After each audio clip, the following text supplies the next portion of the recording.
don't know no nigga like me.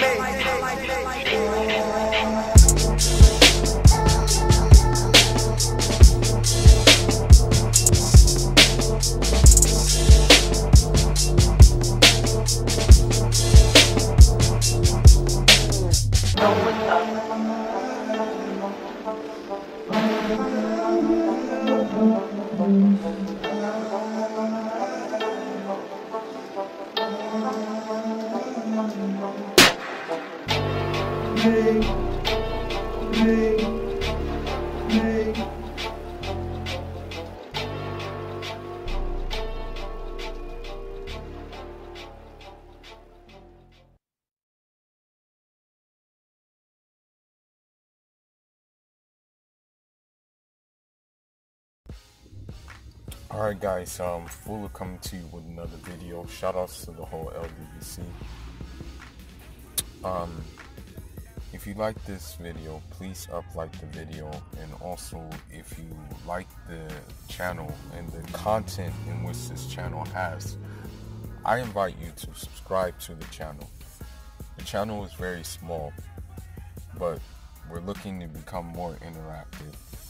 We're looking to do more exchanges, but it has to be balanced, it has to be transparent, and it can't lean towards one way too much. So,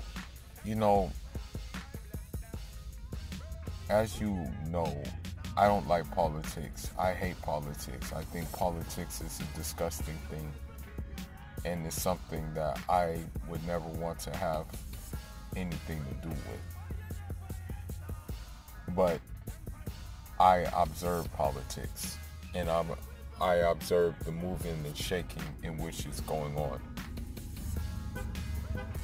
If you were to ask me what my political views are, I would say that I am a non-aligned African nationalist. That's what I would consider myself if you were to ask me what my political views were. And that I'm not liberal, I'm not conservative, I'm not Democrat, I'm not Republican, I'm not socialist, I'm not communist. I don't group myself into a category, basically. But anyhow, I want to say something that I really noticed that is going on with the political climate in the Caribbean and in Latin America.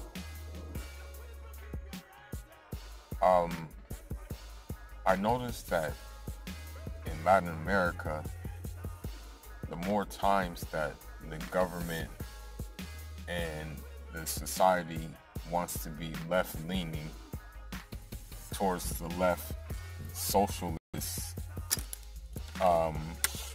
form of government, that the more the United States interferes in that country.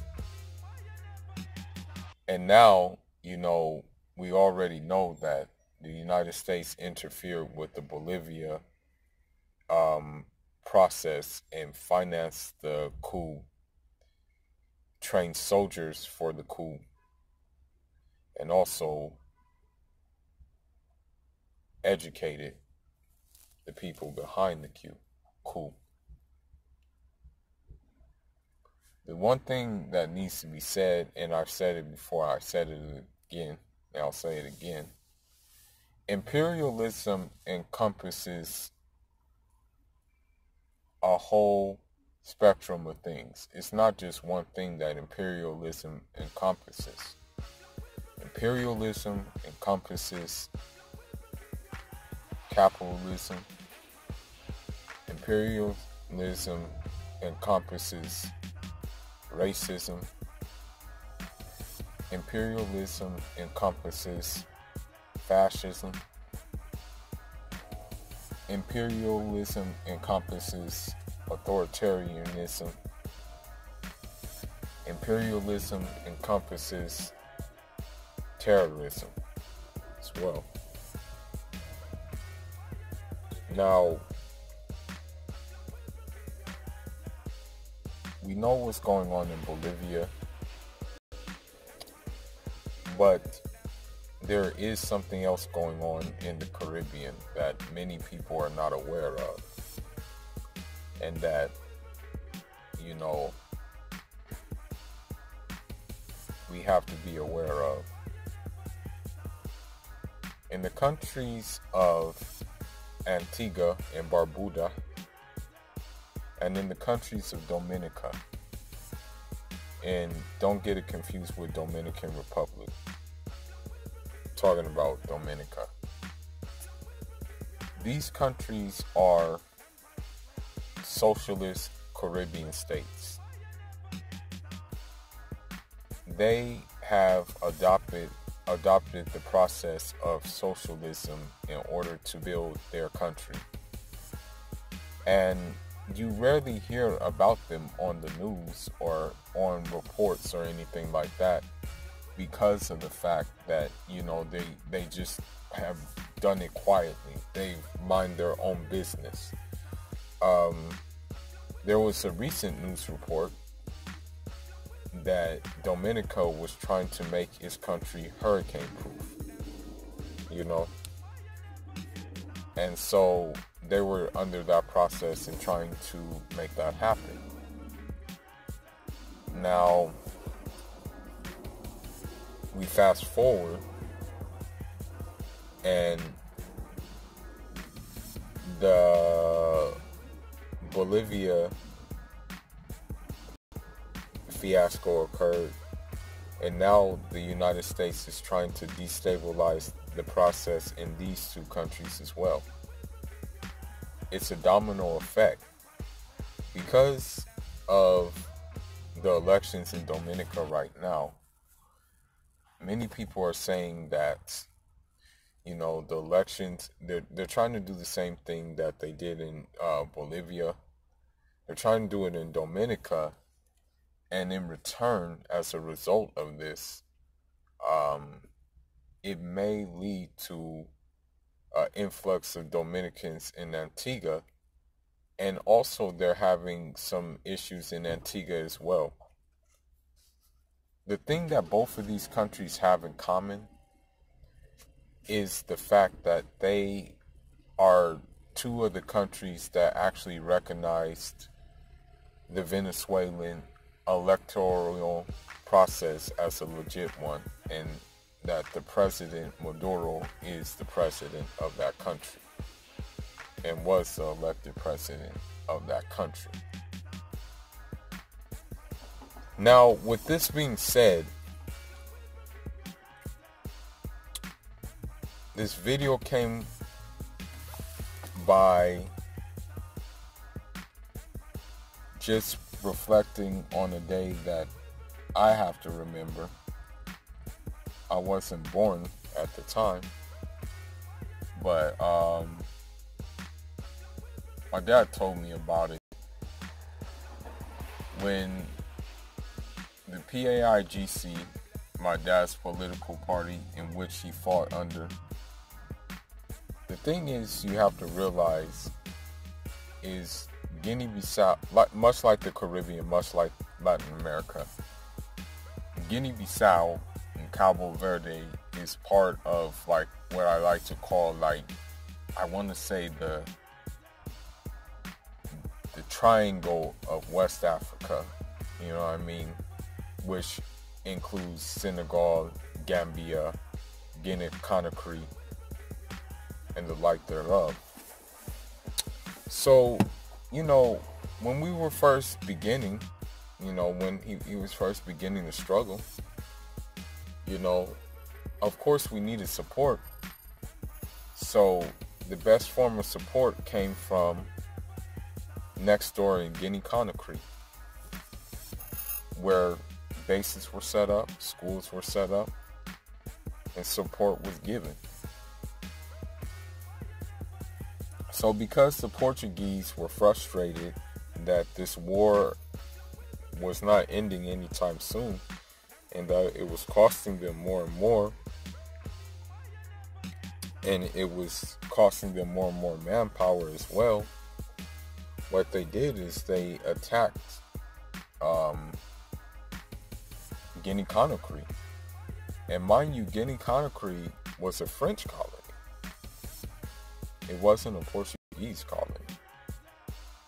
But what they were trying to do was trying to strike the head in order for the body to tumble. And so I say this because it's in the same vein as what's going on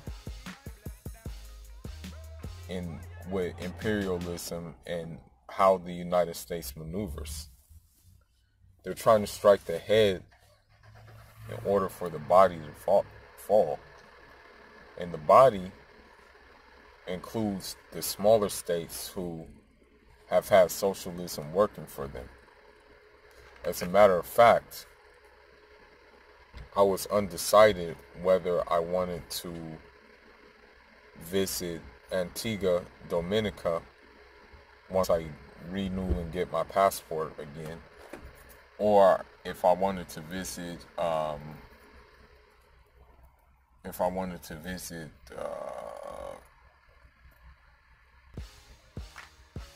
just go back home to,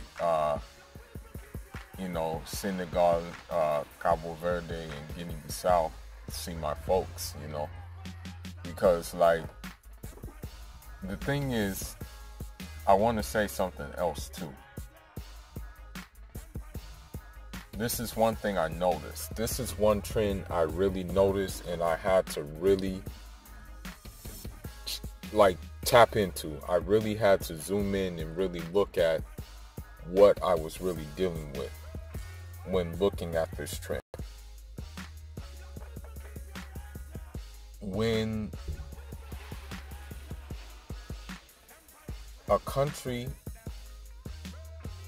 maybe has something that is not reported in the news, that is not really broadcasted a lot, that is not really given out in the public, that country's airplane tickets are usually through the roof. Okay? It costs more to go to Africa. It costs more to go to Latin America, meaning mostly South America and even Caribbean Latin America. It costs more to go to the two countries I just named in Antigua and Dominica than it does to go to Europe. Okay? You have to ask yourself, why is that? Why are they trying to keep you away from there? They're trying to keep you away from seeing a different process that may work. They're trying to keep you away from seeing things that may spark your mind. I'm not going to lie to you. When I visited my sister in Cuba, I didn't come back the same way. I didn't come back to the States the same way at all. You know what I mean? And that's how it be. When you go to countries. When I would go back home to Africa during for holidays, when I was living in Europe, I didn't come back the same, I always came back on a different, I guess you can say the word is tapped in on a different level. And so those countries do that to you. But I can be honest with you and say that if I were to visit Europe, I wouldn't really come back anything's changed. Because honestly, I'm going to just be real. Europe is just pretty much an extension of this country, the United States. There may be slight differences and things like that, but I mean, it's pretty much an extension of this, I mean, can you really name one European nation that has really been at odds with this country besides Russia? You know, or besides the countries who adopted the old socialist bloc, you know, the Eastern socialist bloc.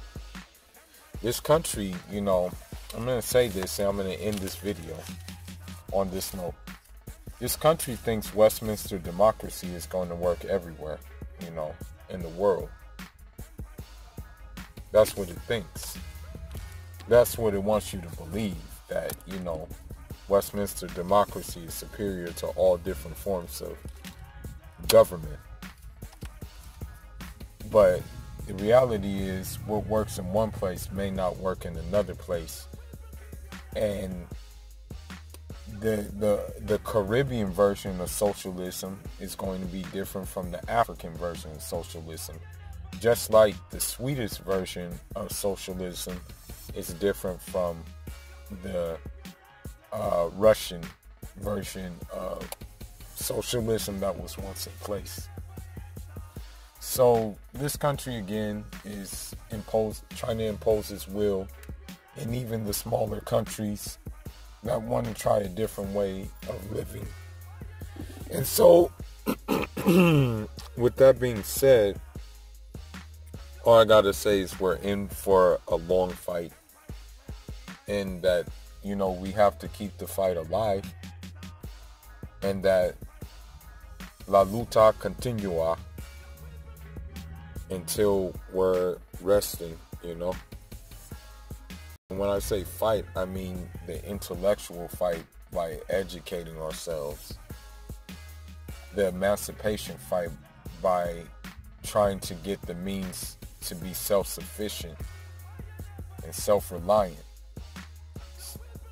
So we can have something in place where if this country did try to impose, we will already be ready for it. I'm talking about the African countries, the Latin countries, and the Caribbean countries. We got to continue that and push for that, you know. And this is a reminder to me, too, that the country's citizens abroad have a responsibility to continue that fight from abroad. And I can continue that fight through these YouTube videos, through the articles I have written for a couple of online publications, and also through my intensity in my reading and the different books in which I read. And I honestly am going to end this video by saying I would be open to have a book club with some individuals who are thinking along the lines of self-sufficiency, self-empowerment, and self-progression on yourself's terms and not on the terms that certain people give you that don't want to see you succeed. But anyhow, that's all I got for now, guys. Leave your thoughts and leave your comments. Fula signing out. Unjaram.